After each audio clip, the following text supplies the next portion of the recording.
오늘 하나님께서 저희들을 사랑하셔서 들려주시는 축복의 말씀의 중심 성경 구절은 로마서 5장 1절에서 2절입니다. 로마서 5장 1절에서 2절입니다.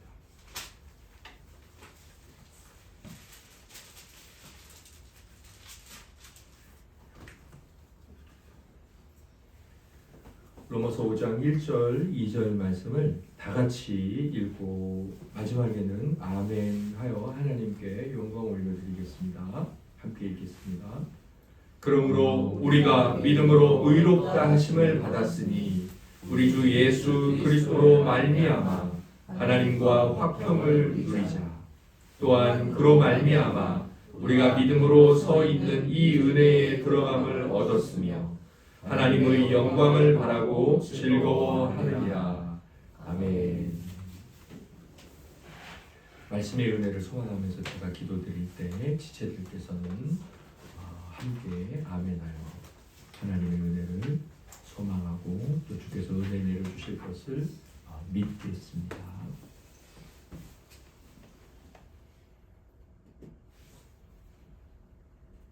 거룩하신 삼위일체의 하나님,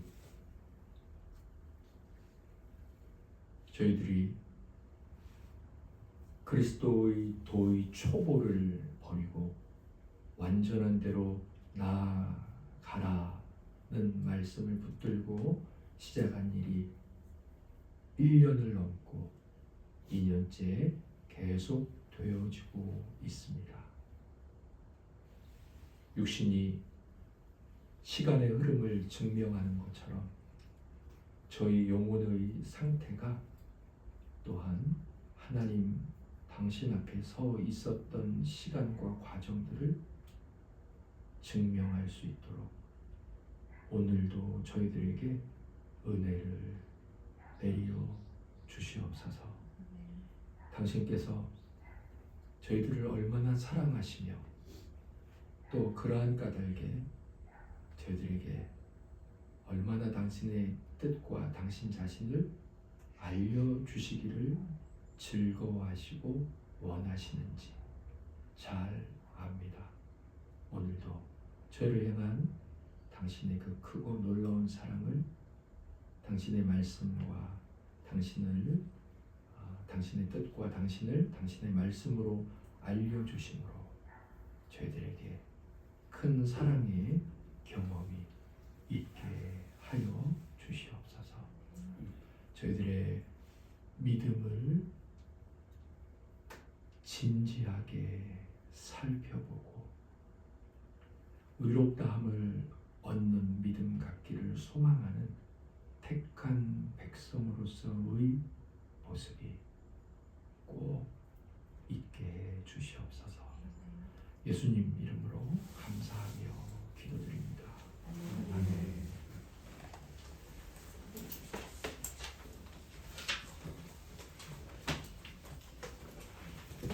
믿음은 우리가 중보자께 참여하는 자가 되게 하는 수단이다 라는 제목으로 하나님의 말씀을 증거하겠습니다. 오늘은 하이델베르크 카테키즘 21문의 첫 번째 시간입니다.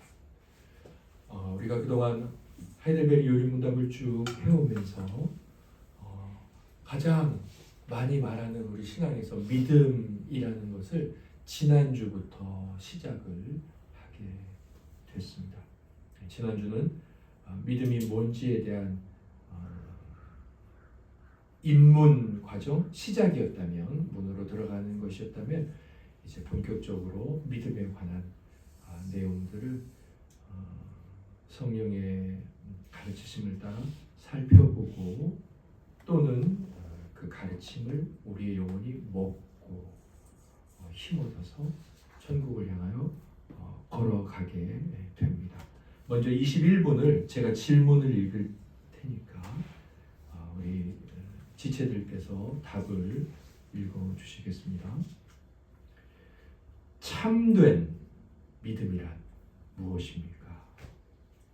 참된 믿음이란 하나님께서 그의 말씀 속에서 우리에게 계시하신 모든 것을 진리로 여기는 확실한 지식인 동시에 하나님께서 값없이 은혜로 오직 그리스도의 공로로 말미암아 죄사함과 영원한 의와 구원을 다른 이들에게만 아니라 나에게도 베풀어 주셨다는 견고한 신뢰로서 성령께서 복음을 통하여 나의 마음속에서 일으키시는 것입니다. 아멘. 저희들이 하고 있는 내용은 이 답에 대한 내용을 상세히 풀어서 꼼꼼하게 살펴봄으로 우리의 믿음을 세워가시는 하나님의 손에 맡겨드리는 거죠. 이제 이 답을 살펴볼 텐데 21문의 작은 주제들이 있습니다. 밑에 각 주 1을 보시면 믿음이란 무엇인가 첫 번째 이 내용을 살펴볼 것이고요. 21문의 답과 관련된 작은 주제 1번, 그 다음에 2번 성경은 몇 가지 종류의 믿음을 말씀하는가, 세 번째로 믿음이 소망과 다른 점은 무엇인가, 네 번째 의롭다함을 얻게 하는 믿음의 동력인들, 그것들을 만들어내는 의롭다함을 얻게 하는 믿음을 만들어내는 그 원인들은 무엇인가, 그 다음에 다섯 번째 믿음의 효과들은 무엇인가, 여섯 번째 믿음은 누구에게 주어지는가. 이렇게 6가지 주제로 나누어서 살펴보도록 하겠습니다. 오늘 함께할 내용은 첫 번째 주제 믿음이란 무엇인가를 살펴볼 것이고, 두 번째 성경은 몇 가지 종류의 믿음을 말씀하는가, 4가지 믿음을 말씀합니다. 그런데 오늘 저희들은 2가지, 그 중에 2가지를 살펴보겠습니다. 오늘 거기까지 함께하고 성령의 가르치심을 깨달아서 말씀 가운데 잘 걸어가도록 하겠습니다. 먼저 믿음이란 무엇이냐? 믿음의 정의라고 할 수 있겠죠. 믿음이 무엇입니까? 사실 말하려고 하면 뭘 말해야 되는지 명확하게 대답하기 힘든 것이 또 이 믿음에 관한 것이 아닐까 싶습니다. 우리 성도님들 믿으시죠? 하나님을 믿으시죠? 그 믿음이 도대체 무엇일까요? 몇 가지 이제 정의를 내릴 수 있는데 3가지입니다. 첫 번째로는 이제 한 철학자가 의미 있게 정의를 내렸더라고요. 제가 이렇게 써봤습니다. 한 철학자의 의미 있는 정의. 또 일반적으로 세상 사람들도 말을 해요. 우리만 뭐 믿음을 말하는 게 아닙니다. 세상 사람들도 너와 나의 믿음이 깨졌어 이런 말들을 하니까 일반적으로 믿음이란 무엇이냐, 그리고 나서 성경적으로 믿음이 무엇이냐를 살펴보도록 하겠습니다. 이것을 살펴보는 이유는 단 하나입니다. 21문의 답을 보시면 모든 이제 표현이 중요하고 굉장히 그 중요한 것 중에 키워드가 이제 있어요. 이 답 안에. 그런데 이제 제가 곰곰이 생각을 해봤을 때 이 답 중에 가장 중요한 키워드가 뭘까는 이 답의 밑에서 2번째 줄에 중간에서 조금 뒤쪽으로 보시면 뭐가 나오냐면 나에게도예요. 저는 제가 이제 이 내용을 미리 이제 연구하고 봤잖아요. 이 나에게도라는 말이 없으면 다른 건 아무것도 소용이 없어요. 그래서 믿음을 왜 살펴보냐면 이게 나와 관련된 문제이기 때문입니다. 그래서 저도 저를 살펴볼 테니까 지체들께서도 이 말씀과 내용을 통해서 여러분들을 살펴보세요. 여러분들의 믿음을 살펴보세요. 한 철학자가 뭐라고 말했냐면 믿음이란 뭐뭐다. 여기에 들어갈 2글자 믿음이란 뭐뭐다라고 말을 했을까요? 네, 믿음이란 행위다. 정말 놀라운 말을 했습니다. 철학자가.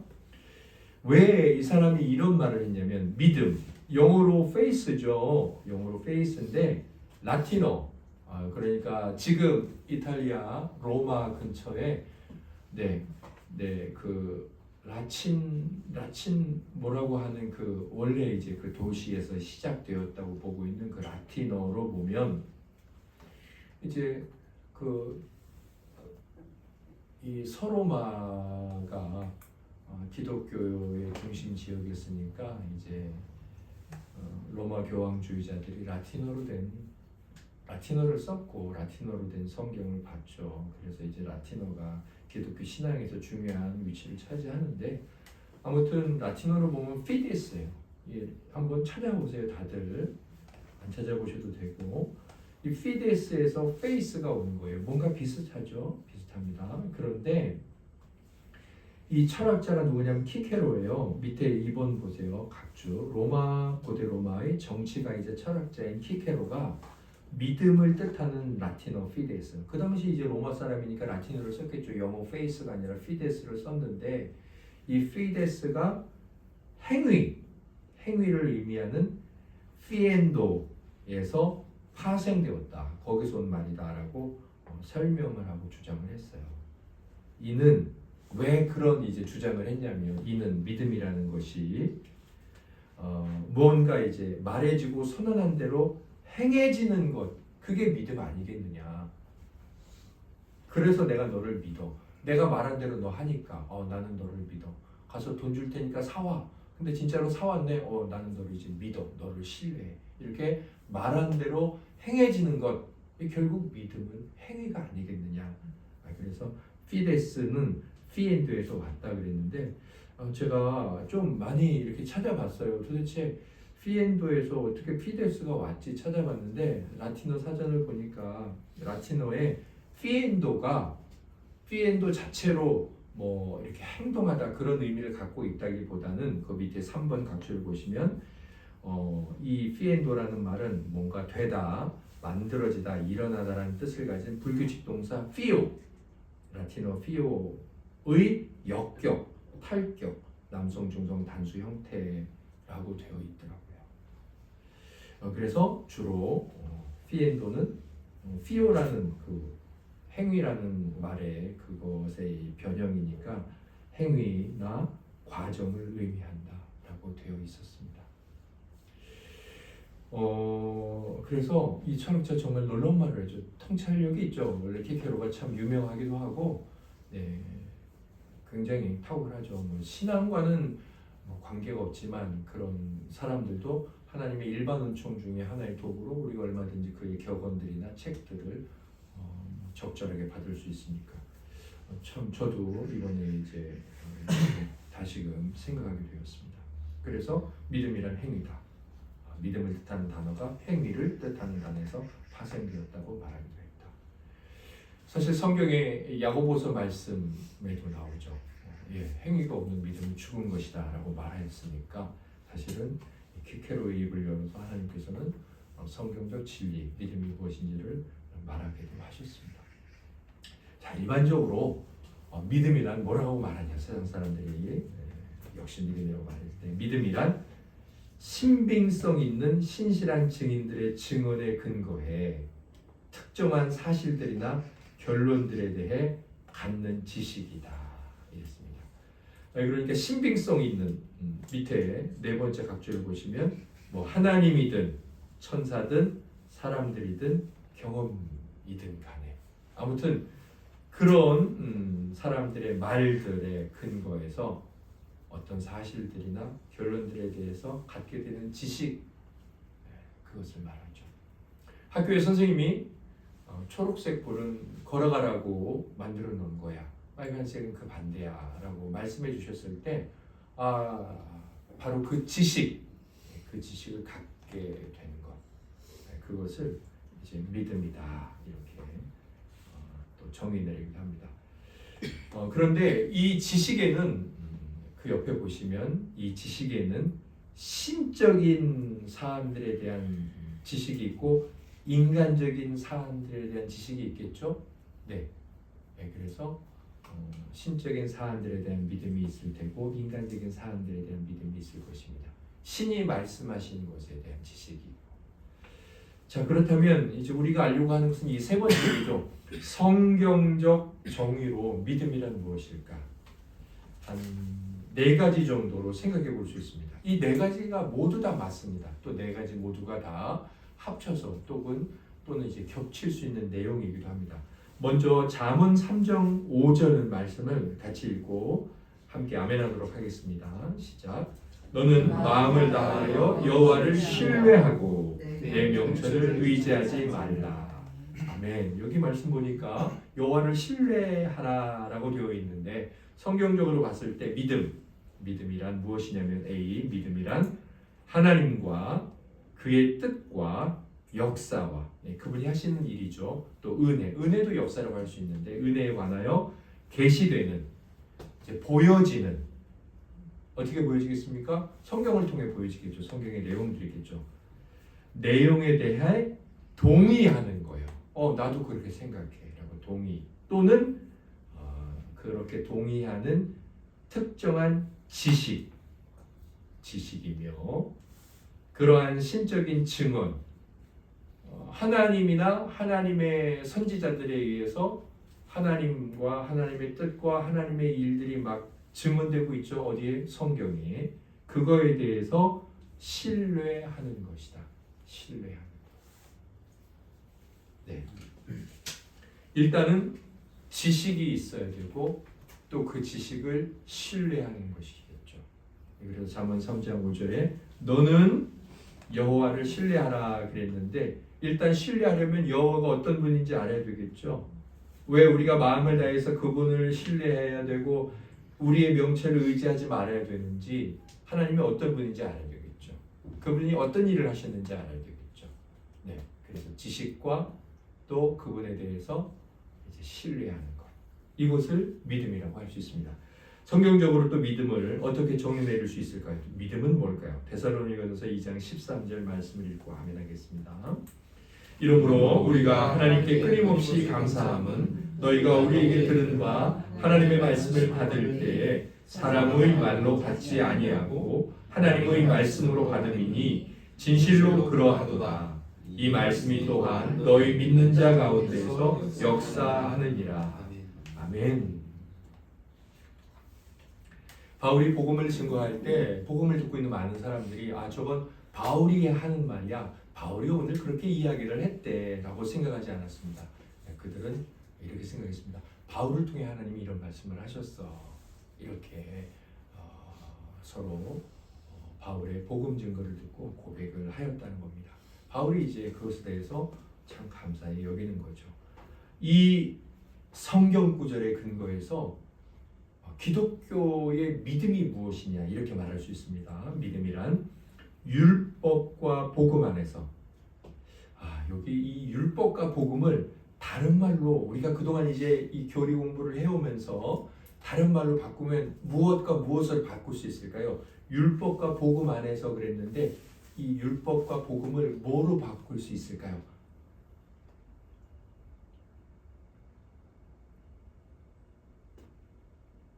율법이라는 말과 복음이라는 말. 지금 율법과 복음 왜 이런 표현을 했을까요? 네, 김남희 사모님 혼자서 말씀하지 마시고 아시는 대로 말씀해 보실까요? 옛 언약과 새 그렇죠. 율법은 옛 언약, 복음은 새 언약을 말하는 거죠. 또 옛 언약과 새 언약 그냥 쉽게 또 뭐라고 바꾸면 좋을까요? 이명희 선생님 저를 보셨습니까? 구약과 역시 집사님 나오십니다. 구약과 신약. 자, 이렇게 우리가 이제 배운 것들이 여기서 적용되고 또 이게 어디에서 적용되냐면 웨스트민스터 신앙고백서 낭독을 할 때 우리 성도님께서 점점 그 신앙고백서가 이렇게 밝게 잘 이해되실 겁니다. 자, 이 율법과 복음 안에서 그러니까 성경의 모든 약속 안에서 교회에 전해지는 하나님의 말씀을 하나님 자신의 선언으로 간주하는 거예요. 간주하여 그 하나하나에 동의하는 것입니다. 그러니까 구약에 나오는 창세기 세상을 하나님이 만드셨어. 마귀가 유혹을 했어. 처녀가 아기를 낳았어. 이 모든 것들 천국은 있어. 예수님은 다시 오셔. 이 모든 것들을 선지자들이 이야기를 하고 모세가 이야기를 하고 마가가 이야기를 하고 요한이 이야기를 하기도 했지만 실제로 누가 말한 것으로 간주하는 거예요? 하나님이. 성경 다 하나님이 말씀하신 것으로 간주하고 그 하나하나에 동의하는 것입니다. 나 정말 그렇게 믿어. 그게 바로 믿음입니다. 여기서 중요한 것은 무엇일까요? 성경이 하나님의 말씀이라는 겁니다. 네, 이제 교회가 독일에서부터 이렇게 현대주의화되면서 이 중에서 하나님의 말씀인 것 아닌 것, 뭐 기적 따로 빼놓고 이것은 우리가 믿고 교훈 정도로 받아들이고 그렇게 성경을 막 분류하고 연구하면서 우리의 신앙이 퇴색되어졌는데, 우리는 전적으로 모든 성경이 하나님의 말씀이고 하나님의 말씀이니 틀린 것이 하나도 있을 수 없고 이 모든 것에 나는 동의하고 이것이 내 삶의 원칙이다. 그렇게 고백하는 것, 그리고 그렇게 살아가는 것이요. 동의란 무엇입니까? 도장 찍는 것입니까? 아니요. 도장 찍었으면 돈을 지불하거나 그렇게 살아가는 것입니다. 동의는 우리의 행동, 아까 키케로가 말한 믿음이란 행위다. 그것을 의미하는 거죠. 자, 이렇게 믿음을 말할 수도 있습니다. 첫 번째 믿음의 정의와 겹치는 내용도 있을 수 있겠죠. 세 번째, 믿음은 또 뭐라고 정의 내릴 수 있을까요? 시편 119편 160절에 이런 말씀이 나오는데 우리 같이 읽고 아멘 하겠습니다. 주의 말씀의 강령은 진리이오니 주의 의로운 모든 규례들은 영원하리이다. 믿음이란 이렇게 말할 수 있습니다. 믿음이란 무엇이냐? 교회의 교리 또는 하나님의 말씀이 우리에게 전해주는 필수적인 사실들, 그게 믿음이에요. 그게 믿음. 여기 시편 119편 160절 보니까 주의 말씀의 강령 나오죠. 그리고 뒤에 보면 모든 규례, 또 진리, 이것도 마찬가지인데 강령, 진리, 규례, 이게 다 뭐냐면 지금 우리가 하고 있는 교리예요. 교리. 성경에서 가장 중요한 것, 아니 성경을 통해 하나님이 주시고자 하시는 것은 우리의 구원이죠. 그리고 더 주기 원하는 것은 하나님이 영광을 받으시는 거예요. 그 모든 내용들이 다 적혀 있어요. 그런데 그 내용들 중에 바로 그 주제에 합당한 것들만 뽑아놨어요. 그게 교리예요. 그게 강령이에요. 또 그게 이제 규례죠. 또 하나님의 말씀이 모두가 다 사실이지만 그 중에 필수적인 사실들, 뭐라고 되어 있습니까? 필수적인 것들, 하나님이 우리에게 전해주면서 가장 필수적인 것들, 그것들 자체를 또 믿음이라고 할 수도 있어요. 그냥 그것들 자체. 네. 자, 네 번째로 또 믿음을 뭐라고 말할 수 있느냐? 갈라디아서 3장 23절을 읽고 같이 아멘하겠습니다. 믿음이 오기 전에 우리는 율법 아래에 매인 바 되고 계시될 믿음의 때까지 갇혔느니라. 아멘. 믿음이란 이렇게 말할 수 있습니다. 여기 믿음이 오기 전에는 그랬는데, 여기 믿음이 오기 전에 바울이 뭐라고 이 믿음을, 원래는 믿음이 오기 전에 율법 아래에 매인 바 되었다. 믿음을 뭐라고 우리가 바꾸면 좋을까요? 그렇죠. 그리스도죠. 예. 구약에는 믿음이 없었나요? 믿음이 있었죠. 그러나 여기서 말하고 있는 이 표현을 봤을 때 믿음은 그리스도죠. 그리고 율법, 구약, 그걸 말하는 거죠. 네, 이제 우리가 이렇게 하나님의 말씀의 진리를 잘 조금씩 배워가면서 하나하나 성경을 더 잘 우리 스스로 묵상을 하면서 이해할 수 있고 그 안에 담겨있는 의미들을 이렇게 성령에 밝히 열어주신 것을 따라서 잘 깨달을 수 있죠. 자, 그래서 이걸 봤을 때 믿음이 뭐냐? 믿음은 고대의 약속들의 성취. 그러니까 고대란 뭐겠어요? 구약의 약속들이 성취되는 것. 그냥 쉽게 표현하면 그리스도께서 오실 것이야 라는 것들이 성취되는 것. 그 자체가 그냥 믿음이라는 거죠. 그리스도, 그분을 그냥 믿음이라고 할 수도 있어요. 혹은 이제 이루어지는 현상, 그것들을 믿음이라고 할 수도 있죠. 아무튼 가장 좋은 건 뭐겠어요? 이 네 가지를 다 섞어서 머리에 떠오르는 그대로 이것들을 고백하는 것, 그것이 그리스도의 믿음이라는 거예요. 그래요. 단순히 나는 예수님을 믿어 이렇게 말하면 모든 것이 압축되어 있다라고 생각되어져요. 그러나 이 네 가지의 개념이 나는 그리스도를 믿어라고 말할 때 그 그리스도 안에 담겨 있지 않다면, 그러니까 동의하는 대로 행동하지도 않고 성경의 구석구석 모든 것을 다 하나님의 말씀이라고 믿지 않고 어떤 것만 믿고 행하고 뭐 어떤 것만 믿는다는 건 뭐겠어요. 골라서 그것만 행동한다는 거예요. 그게 뭐 그것만 믿는 거겠죠. 말로는 다 믿지만 그 중에 일부만 순종하려고 하고 그 중에 일부만 좋아한다면 그건 동의가 아니잖아요. 자, 그렇게 이 네 가지 안에 있는 의미들을 다 고백하면서 나는 그리스도를 믿습니다 라고 말한다면 그것이 바로 기독교의 믿음이라는 겁니다. 자, 이 믿음을 가지고 우리 잠깐 한 30초 정도 나 자신의 믿음을 한번 생각해 보겠습니다. 그냥 잠시 한번 생각해 보십시오. 우리들 믿는 자라고 고백하지 않습니까? 네.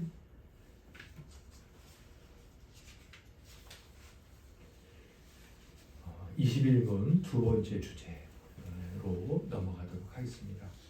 제가 네 번째 믿음의 종류는 네 가지입니다.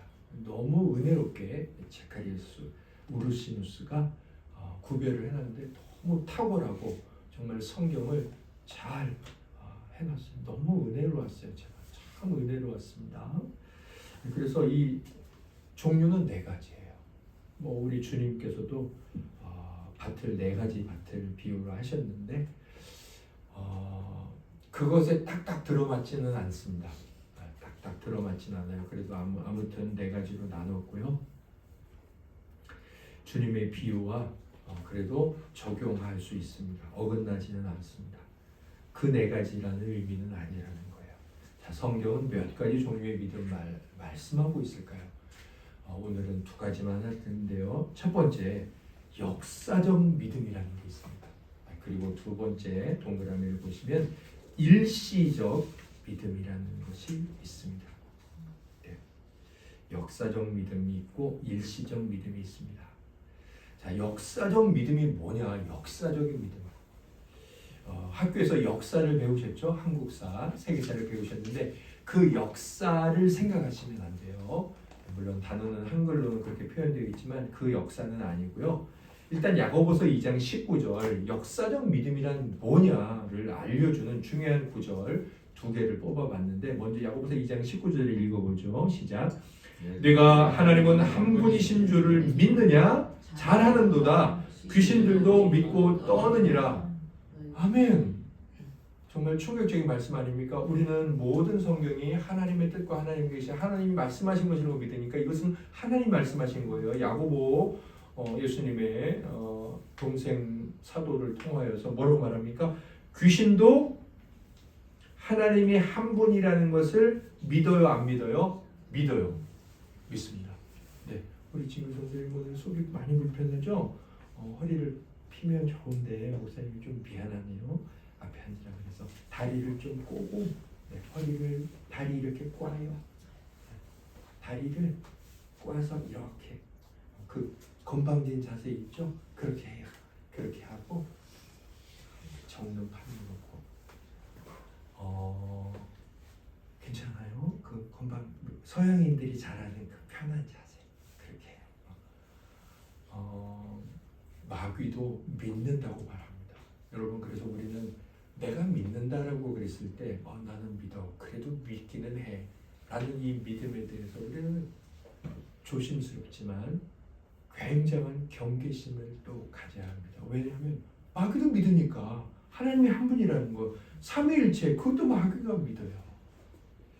자 여기 보면 우리가 성경에 믿음이라는 것은 하나만 있지 않구나 뭔가 마귀도 갖고 있는 믿음이 있구나를 알 수 있습니다. 그게 바로 역사적 믿음인데요. 조금 더 살펴보죠. 이 믿음을 다른 데도 말씀하고 있습니다. 사도행전 8장 13절을 읽고 하면 하겠습니다. 23절도 같이 읽죠. 관련되어 있어요. 시몬도 믿고 세례를 받은 후에 전심으로 빌립을 따라다니며 그 나타나는 표적과 큰 능력을 보고 놀라니라. 아멘. 23절도 같이 읽죠. 내가 보니 너는 악독이 가득하며 불의의 매인과 되었도다. 아멘. 이제 스데반 집사님께서 순교하시고 그리고 이제 핍박을 당하면서 7 집사님들이 흩어져서 복음을 전하십니다. 그런데 빌립 집사님께서 사마리아 지방으로 내려가셔서 예루살렘에서 이제 사마리아 지방 조금 내려가시죠. 내려가셔서 복음을 전하는데 정말 놀라운 역사들이 있었는데 그때 이제 이곳에 시몬이 있었습니다. 사실 여기 나오는 시몬은 이제 초대교회 영지주의자 시몬 마구스 또 이제 종교의 직책을 사고 파는 것 돈으로 그것을 의미하는 영어 표현의 이제 시조죠. 시몬 마구스라는 이 사람이 이제 초대교회 이단의 우두머리다. 그렇게 이제 초대교회 학자들 필립 샤프나 그렇게 다 보고는 있습니다. 그런데 이 시몬이 여기 보시면 뭐라고 되어 있습니까? 세례를 받았어요. 그리고 빌립을 어떻게 따라다녔어요? 전심으로 따라다녔습니다. 세례를 받고 전심으로 신앙의 도를 따라다녔다는 건 그에게 믿음이 있다는 거죠. 그런데 이제 빌립 집사님이 복음을 전하시지만 사마리아 지방에 성령이 임하지 않았어요. 그래서 이제 베드로 사도를 초청하죠. 예루살렘 교회에 있던 사도를 초청해서 사마리아 지방에 내려오시기를 소망하고 내려오셔서 베드로 사도께서 이제 안수하실 때 성령님이 임합니다. 그러니까 예루살렘으로부터 시작된 이 성령의 역사하심 그리고 그 사마리아 지방까지 하나님의 은혜가 임하는 그 시조나 시작이 예루살렘 교회로부터 시작된다는 걸 이제 하나님께서 보여주시는 것이기도 하죠. 아무튼 베드로 사도께서 안수할 때 성령이 임하고 그런 것들을 쭉 보고 나서 이 시몬이 빌립 집사님에 의해서 세례도 받고 전심으로 복음을 따르고 있었던 이 시몬이 깜짝 놀라면서 돈을 드릴 테니 저에게도 당신과 똑같은 일을 할 수 있는 능력을 주세요.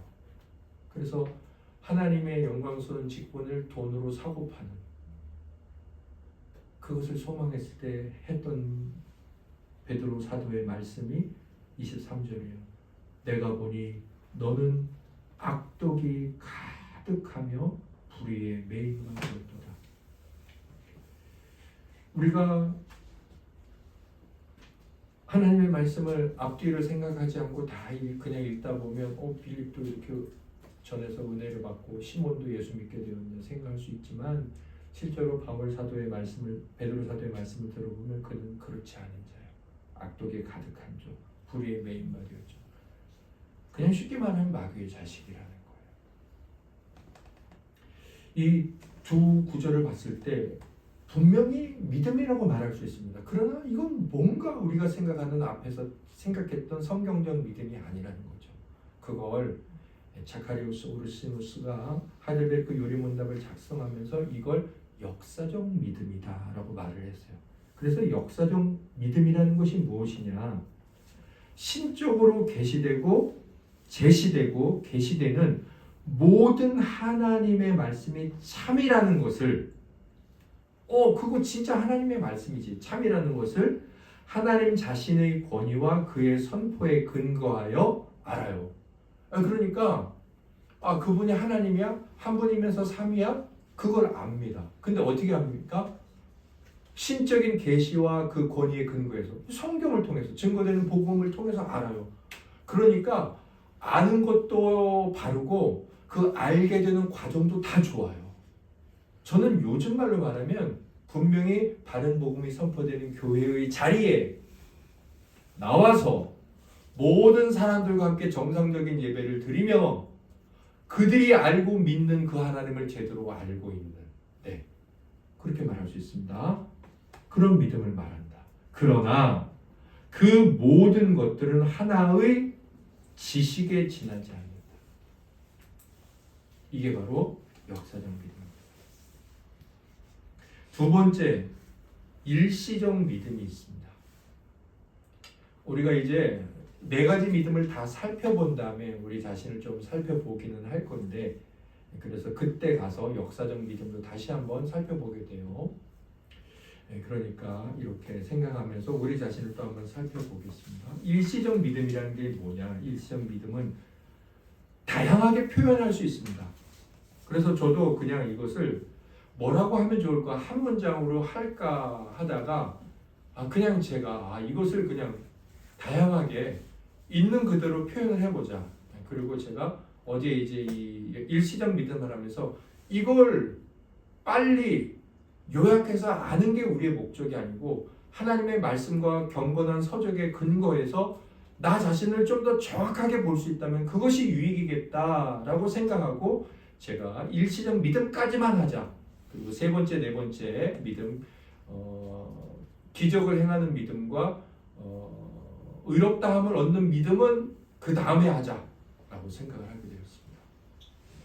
사랑하는 성령님께서 우리들에게 이 일시적 믿음을 통해 우리 자신을 밝히 볼 수 있는 은혜를 주시고 하나님 앞에서 도전을 받고 참된 믿음을 소망하는 그런 은혜가 있기를 원하는데요. 첫째, 이 일시적 믿음은 교회의 교리에 동의를 합니다. 지금 우리가 하고 있는 거 다 동의를 해요. 그 다음에 심지어 고백도 합니다. 심지어 기쁨도 있습니다. 여기 수반된다 그랬는데 수반된다는 이제 붙쫓아서 따르거나 어떤 일과 더불어 생긴다. 그러니까 이 일시적 믿음도요. 교리에 동의해요. 말씀을 전하면 아멘합니다.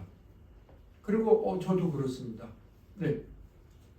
그 다음에 기쁨도 있어요. 예수 믿는 기쁨이 있습니다. 놀랍죠?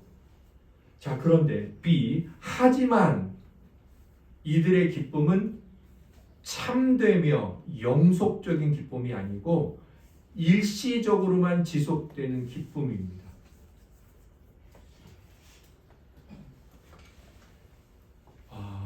이제 우리 성도님들께서 좀 고민이 생기실 겁니다.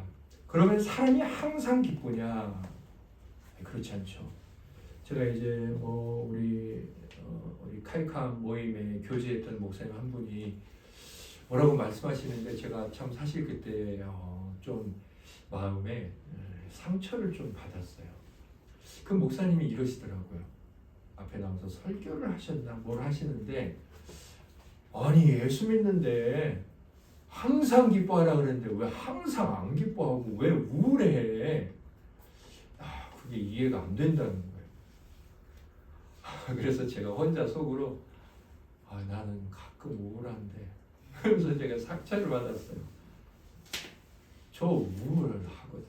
그리고 우리 성도님들 중에는 우울할 뿐만 아니라 우울증에 걸려 계시는 성도님들도 계세요. 심지어 제가 미국의 아마존에서 제가 책을 샀어요. 중고 책인데 그거 한글로 번역된 책은 절판 돼가지고 어쩔 수 없이 영어로 된 책을 샀는데 그 책 제목이 뭔지 아세요? 크리스찬도 우울할 수 있다라는 책이에요. 우리가 제가 참 사랑하고 존경하는 스펄전 목사님께서 극심한 우울증으로 신음하셨던 분이에요. 제가 제 감정적으로 문득 살아가면서 하루 중에도 침울해지는 때가 종종 있습니다. 여러 가지 요인들이 있죠.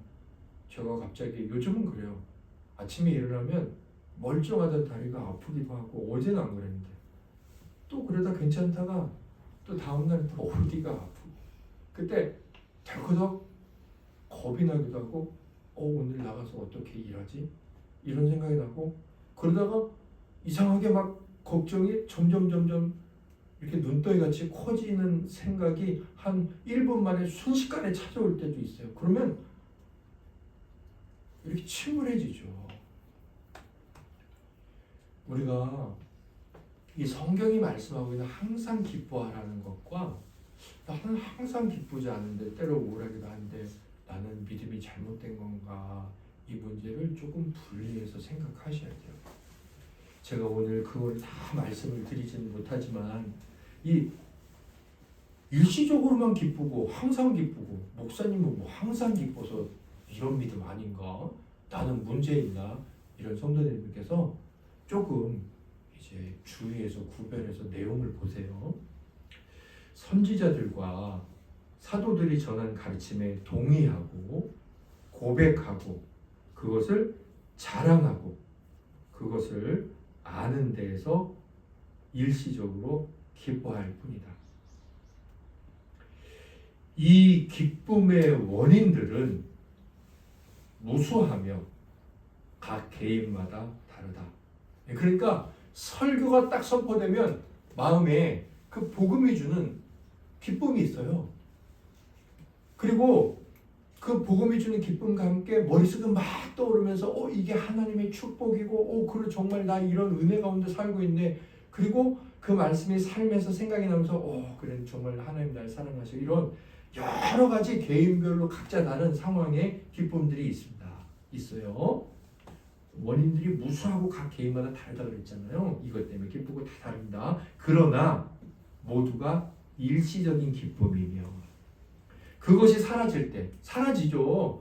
취업을 위해서 기도를 하고 너무 기뻤는데 항상 기쁘던가요? 아니요. 한 일주일 가요.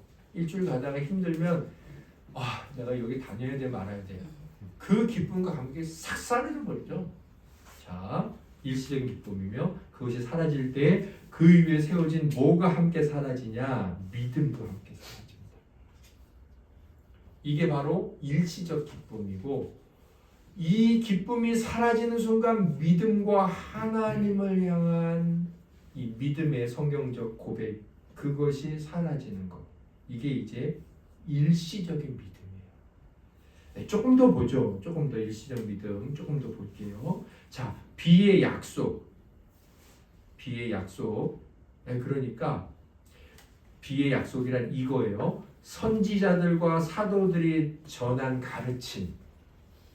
그러니까 성경에 나오는 약속 이거예요. 자, 사도들이 뭘 가르쳤어요? 선지자들이 뭘 가르쳤어요? 우리 성도님께 말씀을 드릴게요.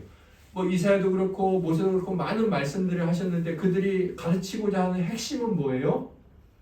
예수 믿고 구원받아라. 자, 그게 핵심이죠. 그러나 그것보다 더 핵심은 뭐예요? 그래서 하나님께 영광 올려드려라. 그거예요.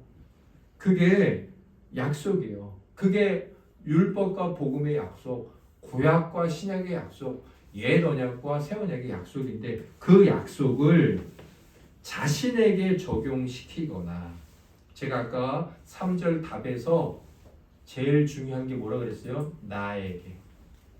자, 자신에게 적용시키거나 혹은 하나님의 은혜를 마음으로 지각하는 데서 비롯된 기쁨이 아니라는 거죠. 그러니까 이 기쁨이 일시적인 기쁨이 아닌 거예요.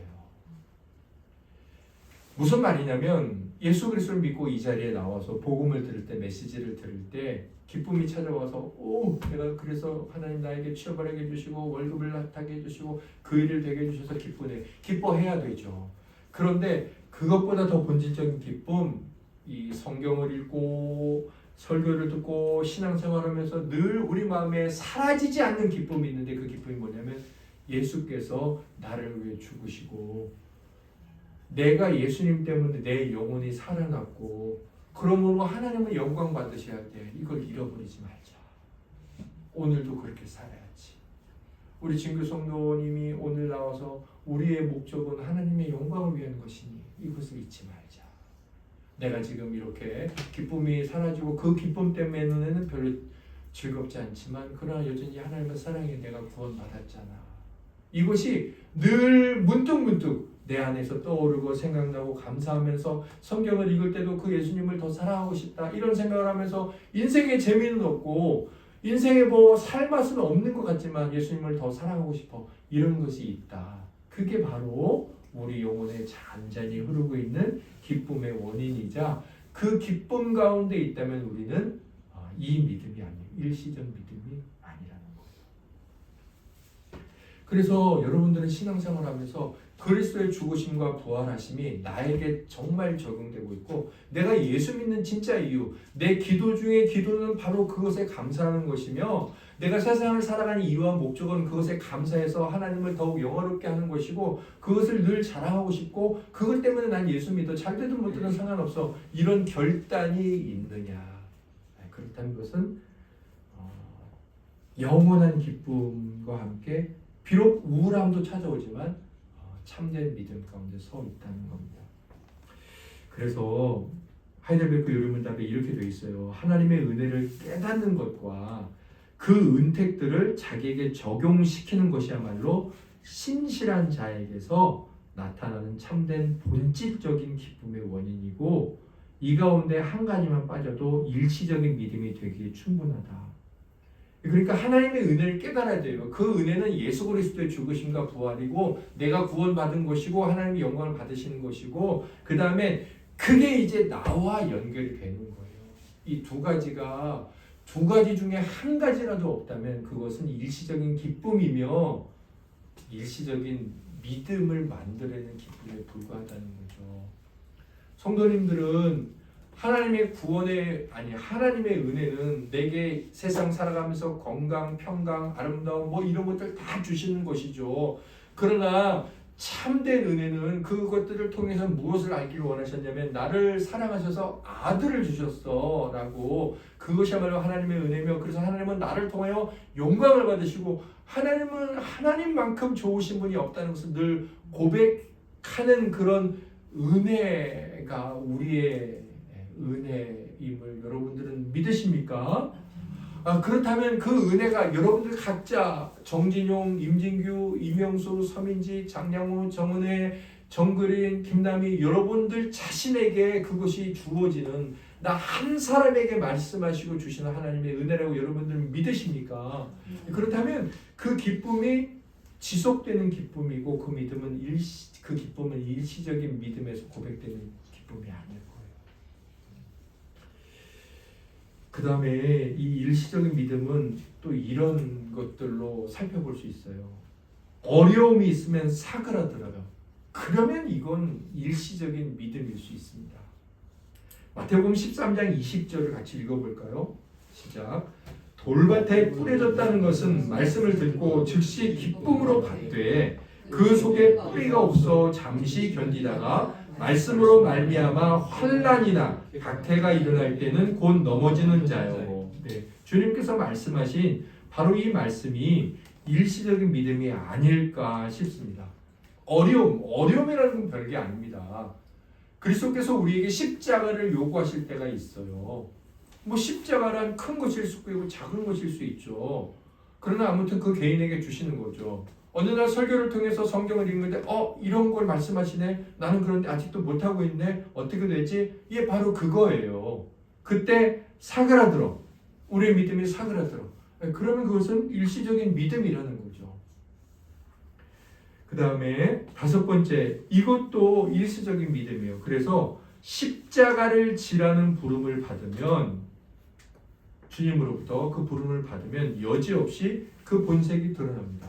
십자가를 지라는 그 부름은 하나님께서 하늘문을 여시고 우리에게 십자가 져 이렇게 말씀하실까요? 절대로 아닙니다. 절대로 아니에요. 매일매일 우리에게 들려지고 있어요. 성경을 읽을 때 들려집니다. 설교를 들을 때 들려집니다. 찬송을 부를 때 들려집니다. 또 그것을 읽고 나서 살아갈 때 성령께서 우리에게 들려주십니다. 네, 들려주십니다. 제가 이 내용을 보다가 생각난 책이 있었는데 철로역정이에요. 다른 책도 생각났지만 우리 성도님들하고 함께 공감할 수 있는 내용이에요. 우리 다 같이 아는 거니까. 거기에 딱 세 사람이 생각났습니다. 먼저 그 3장, 챕터 3장에 보면 공고제로 올라가는 장면이 나와요. 크리스찬이 무거운 짐을 지고 가다가 십자가에서 짐이 굴러 떨어지죠. 빈 무덤으로. 그리고 나서 곤고제라는 언덕으로 올라갑니다.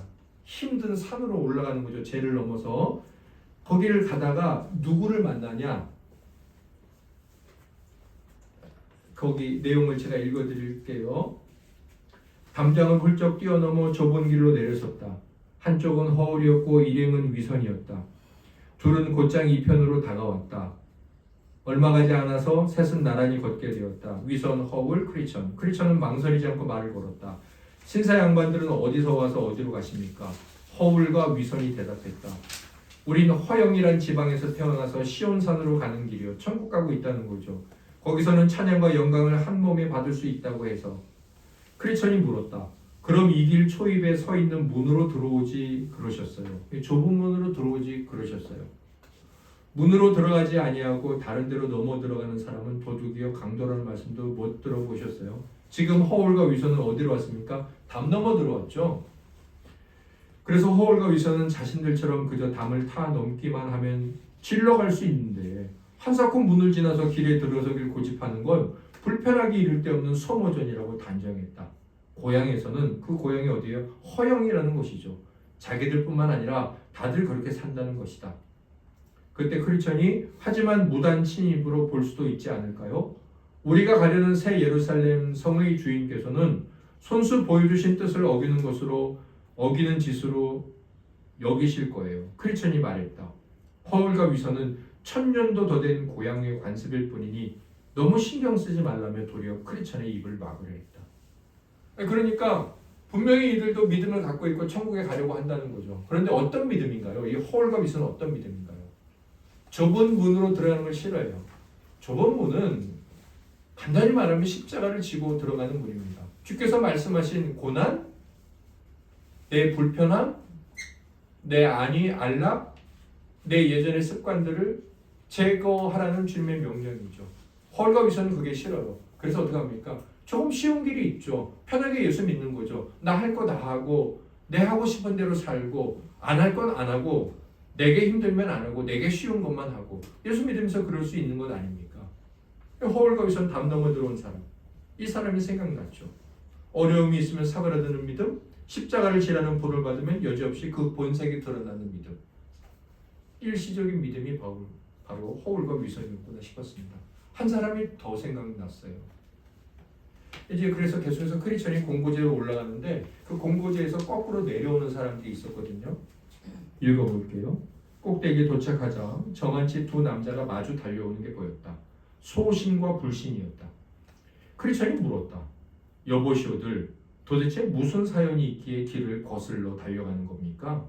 소심은 자기들 역시 시온성으로 가려고 곤고제를 기어 올라왔노라고 했다. 하지만 가면 갈수록 위험한 일들을 더 자주 만나게 되는 거예요. 그러니 돌이킬 수밖에요. 출발했던 곳으로 다시 돌아가려고요. 그러니까 곤고제를 넘어야지 천국으로 갈 수 있는데 훨씬 더 크리스천보다 더 열심히 더 먼저 그쪽으로 갔던 사람들이 다시 도로 내려오고 있는 거죠. 소심과 불신이 그렇게 하고 있다는 거죠. 이 사람들은 어떤 사람들일까요? 산을 올라갔는데 올라갈수록 힘든 거예요. 예수를 믿고 처음엔 재미있고 이런 프로그램도 참여하고 저런 행사에도 참여하고 같이 소풍도 가고 재미있는데 신앙을 갖고 믿으면 믿을수록 이것도 하고 저것도 하라고 말하고 이런 불편함도 겪어요. 저런 불편함도 겪으니까 어떻게 되죠? 에라 모르겠다. 그냥 버려야 되겠다. 그런 사람들이 누구예요? 소심과 불신이죠. 아까 허울과 위선이 그냥 쉬운 방법대로 계속 천국을 가려고 하는 이런 일시적인 믿음의 사람이라면 계속 갔지만 가봤자 힘들기만 해. 천국은 정말 있는 거야 라는 의심을 가지고 그 도망쳐 내려오는 일시적인 믿음의 사람들이 있다면 그 사람들은 소심과 불신이라는 거죠. 주님께서는 우리들에게 아주 분명히 말씀하시는데 좁은 문으로 들어가면 넓은 길로 가게 될지어다 라고 하지 않으셨습니다. 좁은 문으로 들어가서 좁은 길로 가라 라고 말씀하셨다는 겁니다. 좁은 문으로 들어가 좁은 길로 간다는 것은 예수 그리스도를 믿는 것을 비롯해서 믿고 나아가는 믿음 가운데 계속해서 어려움이 있다는 거죠. 그래서 십자가를 지라는 부르심은 우리에게 계속 되어져요. 예수 그리스도를 믿은 처음이나 10년이나 심지어 죽음의 때까지 하나님 앞에서 십자가를 져라 라는 부르심의 소리가 있을 겁니다. 하나님께서 우리에게 들려주시는 그 십자가를 지라는 부르심 앞에 내가 비록 계속 잘 지지는 못해도 져야 될 텐데 혹은 져보도록 애쓰자라는 마음의 결단과 노력이 있다면 일시적인 믿음이 아니겠죠. 그러나 어려움이 있으면 사그라들고 십자가를 지라는 부르심 앞에 허울과 위선과 같은 편한 길을 찾던 자기 나름의 아니면 소신과 불신처럼 위험이 있을 때마다 뒤돌아선다면 그것은 일시적인 믿음이라고 하이델베르크 요리문답에서 말씀하고 있다는 겁니다. 오늘 이렇게 역사적 믿음과 일시적인 믿음, 믿음이라고 볼 수 없는 것들이죠. 두 가지 믿음을 살펴보면서 하나님께서 우리 각 사람에게 우리의 믿음을 점검하게 하시고 돌아보게 하시며 참으로 복된 자리로 나아갈 수 있는 진실된 믿음이 무엇인지 도전하시는데 그런 믿음 가운데 잘 서기를 바랍니다. 마지막으로 이 일시적 믿음과 우리 역사적 믿음을 살펴봤잖아요. 이 두 가지가 어떻게 다를까 한번 생각해 볼 수 있는데 크게 다른 점은 없어요. 이 두 가지 믿음 다 거짓 믿음이라는 것 말고는. 다만 다른 것이 있다면 일시적 믿음에는 뭐가 한 가지 더 있느냐? 기쁨이 있습니다. 기쁨. 아까 마귀가 갖는 역사적 믿음은 마귀는 하나님을 안다고 해서 기뻐하지 않습니다. 네, 그렇죠? 네, 그런 차이가 있습니다. 오늘 다이아몬드 제가 믿음이 뭐냐 그랬을 때 로이 존스 목사님께서 이제 이게 한 3년 전에 제가 이제 설교 때도 말씀을 했었더라고요. 믿음이란 막연한 느낌이 절대로 아닙니다. 뭐 나는 믿는 것 같아. 이거는 해당이 되지 않습니다. 뭐 나를 사랑하시는 것 같아. 뭐 하나님이 나를 벌하시는 것 같아. 이런 절대로 믿음은 막연한 느낌이 아닙니다. 또 믿음이란 뭐 그리스도에게서 특정한 복들을 받고자 하는 막연한 욕구도 아닙니다. 나 이런 거 받고 싶어 욕구가 아닙니다. 믿음이란 뭘까요? 제가 아마 1월달에 1월 24일인가 묵상했던 내용이에요. 사도행전 24장 말씀을 가지고 묵상을 했는데 바울이 이제 로마로 가기 전에 이제 뭐 그 총독들 앞에서 이제 자기를 변호하는, 그러니까 총독들의 재판은 아니고 황제에게 상소를 했으니까 이제 신문하는 자리가 있었습니다. 그래서 유대인들이 고소를 하고 바울이 이제 신문을 당하는데 거기서 바울이 이제 자기 입장을 변호하죠. 변증합니다. 내용을 한번 읽어볼까요? 제가 특별히 표준 세번역으로 좀 쉽게 번역된 본문을 가지고 왔는데요. 24장 14절부터 교대로 읽어가죠. 제가 먼저 읽겠습니다. 그러나 나는 총독님께 이 사실을 고백합니다. 그것은 내가 그들이 이단이라고 하는 그 도를 따라 우리 조상의 하나님을 섬기고 율법과 예언서에 기록되어 있는 모든 것을 믿는다는 사실입니다. 그리고 나는 하나님께 소망을 두고 있는데 나를 구하는 이 사람들도 그 소망이 이루어지기를 고대하고 있습니다. 또 이것은 의로운 사람과 불의한 사람들의 구원이 장차 있으리라는 것입니다. 그러므로 나도 언제나 하나님과 사람들 앞에서 거리낌 없는 양심을 가지려고 힘쓰고 있습니다. 나는 내 교회에 구제금을 전달하고 하나님께 제물을 바치려고 여러 해 만에 고국에 들어왔습니다. 그들은 내가 제물을 바치는 절차로 성전에서 정결 예식을 행하는 것을 보았을 뿐이고 내가 작당을 하거나 소동을 일으키는 것을 보지 못하였습니다. 그 자리에는 아시아에서 온 몇몇 유대 사람이 있었는데 내가 한 일을 더 고백할 것이 있으면 그 사람들이 총독님 앞에 나타나서 구하였어야 마땅할 것입니다. 그렇지 않으면 내가 의회 앞에 끌려가서 섰을 때 이 사람들이 내게서 무슨 잘못을 찾아냈는지 그것을 말하라고 해 보십시오. 이날 제가 하나님의 말씀을 묵상하는데 일단 요 바울의 자기 고백, 자기 변론, 변호하는 거죠. 이 변호를 세 부분으로 제가 나눠 보게 되었습니다. 첫째 한번 보십시오. 17절부터 20절까지 이 부분은 뭐냐면 나는 벌받을 만한 행동을 한 적이 없다. 그 얘기예요. 나는 벌받은 말을 그런 말도 한 적이 없어요. 나 성질에 올라가서. 또 그런 행동을 한 적이 없는데요. 그렇죠. 그런 말을 하고 있고요. 자, 그 다음에 16절은 뭐냐면 주님께서도 말씀하셨지만 입으로 들어가는 것은 우리를 더럽게 하지 않고 입에서 나오는 것이, 마음으로부터 나오는 것이 사람을 더럽게 한다고 그러셨잖아요. 그러니까 주님의 말씀은 우리의 마음이 죄악의 원인이라는 거죠. 결국 바울이 왜 이런 행동을 17절부터 20절까지 왜 이런 행동을 했느냐, 그 근거가 16절에 나온다고 생각돼요. 왜냐하면 바울에게 뭐가 있었어요? 양심, 하나님과 사람들 앞에 나 똑바로 살아야 돼. 그런 양심이 있었습니다. 그러니까 이 마음에 그런 자기의 선한 의지가 있었으니까 17절에서 20절까지 그런 행동이 나오는 거예요. 주님의 말씀대로죠. 마음에 있는 것이 우리 겉으로 나오는 거니까. 자, 그러면 두 가지가 나왔죠. 바울이 논리적인 분 아닙니까? 정말 로마서를 읽어보면 논리적인 분이에요. 저는 여기서도 그런 논리를 좀 깨달았는데, 이렇게 너 잘 살잖아. 내가 뭘 잘못했어? 또 그들에게 이제 보이지 않는 것을 말하잖아요. 나는 내 마음에 그런 양심이 있어. 자, 그러면 바울이 그런 양심을 어떻게 갖게 됐는지 어디에 나오냐? 그 앞에 나오요. 15절에 바울에 뭐가 있었냐? 왜 그런 양심이 있었냐? 소망이 있었어요. 15절 나는 하나님께 소망이 있다. 소망은 뭐예요? 부활이 있다. 내가 나중에 부활될 건데 나는 의인의 부활에 참여하고 악인의 부활에서 참여하지 않을 건데 의인의 부활에 참여할 사람이 내가 어떻게 그렇게 살아? 그러면서 바른 양심을 가져야지. 그리고 바른 양심이 있으니까 자기도 모르게 또 의식적으로 선한 말을 할 거 아니니까. 열심히 행동 잘하자. 그게 시작이 아니에요.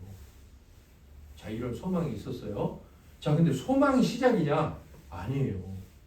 소망 앞에 뭐가 있어요? 14절에 뒷부분에 보면 율법과 예언서에 기록되어 있는 모든 것을 믿는다는 겁니다. 아니, 그리스도께서 다시 오셔서 모든 자들을, 살아있는 자와 죽은 자들을 모두 다 부활시켜서 의로운 자는 생명의 부활로, 악인들은 사망의 부활로, 심판의 부활로 하실 것이라는 그런 소망이 생기는데 그냥 생겨요? 아니죠. 예수 그리스도를 만나고 바른 믿음을 갖고 나서 그 믿음이 있었을 때 소망이 생기고, 소망이 생기니까 이렇게 살면 안 되지라고 하나님과 사람 앞에 선한 양심을 갖게 되고, 선한 양심이 있으니까 행동을 똑바로 사는 것 아닙니까? 믿음은 막연한 느낌이 아니라는 거예요. 바울을 보세요. 믿음에서 생겨난 것이 소망을 만들어내고, 소망이 만들어낸 것이 경건한 양심이고, 경건한 양심이 그 사람의 경건한 삶을 만들어냈다는 거예요. 믿음은 뭐예요? 구체적인 열매예요. 제가 이날 큐티를 하고 정리해 놓은 걸 그냥 한 번에 정리를 했는데, 하나님을 바르게 섬기며 선택적으로 믿지 않고 계시된 말씀 전부를, 거기 보세요. 제 파란 초록색 글씨, 말씀 전부를 믿는 바른 믿음은 의로운 자로서의 부활이라는 바른 소망을 갖게 했고, 이러한 부활 신앙은 하나님과 사람 앞에서 거리낌 없는 삶을 살아야겠다는 각오를 갖게 했으며, 양심이죠. 실제로 순간순간을 바르게 살아가도록 했다. 그래서 바른 제목, 다이아몬드 땡땡, 바른 무엇이 바른 소망을, 바른 소망이 바른 생활을. 자, 바른 생활을 만들어내는 것이 바른 소망이었다면, 바른 소망을 만들어내는 것은 바른 무엇입니까? 뭐예요? 바른 믿음이죠. 저는 믿음을 나는 믿어. 근데 믿음을 설명을 못하겠는데 설명하실 필요가 없어요. 설명은 우리의 삶으로 증거되는 거예요. 그걸 굳이 설명하실 필요가 없어요. 나는 당신의 말을 듣고 당신이 어떤 존재인지 당신을 알겠다고 말하지 않잖아요. 난 당신을 바라보면서 내 귀를 막고 당신이 어떤 존재인지 알겠다. 예수 믿는 믿음은 상상도, 추측도, 느낌도 아니고 우리의 삶에 드러나는 현실입니다. 냉정하게 말하면 말할 필요가 없어요. 복음을 보여주는 거죠. 오늘 이제 사실은 이런 아닌 것을 배우면서 긴 것을 이제 간접적으로 저희들이 배우고, 의롭다함을 얻는 믿음이거든요. 오늘 로마서 5장 1절에 의롭다함을 얻었나니 라는 그 의롭다함을 얻는 믿음이 마지막 네 번째로 나오게 될 텐데, 오늘 이 말씀을 들려주신 하나님의 깊으신 사랑의 뜻을 우리 각자가 생각해 보면서 이 한 주간을 살아가고 하나님 앞에 우리 자신을 살펴볼 수 있는 은혜가 있기를 예수님 이름으로 소망합니다. 우리 다 다 일어나셔서 정진경 자매님도 하나님 앞에 잘 일어나서 찬양을 올려드리도록 하겠습니다. 344장 믿음으로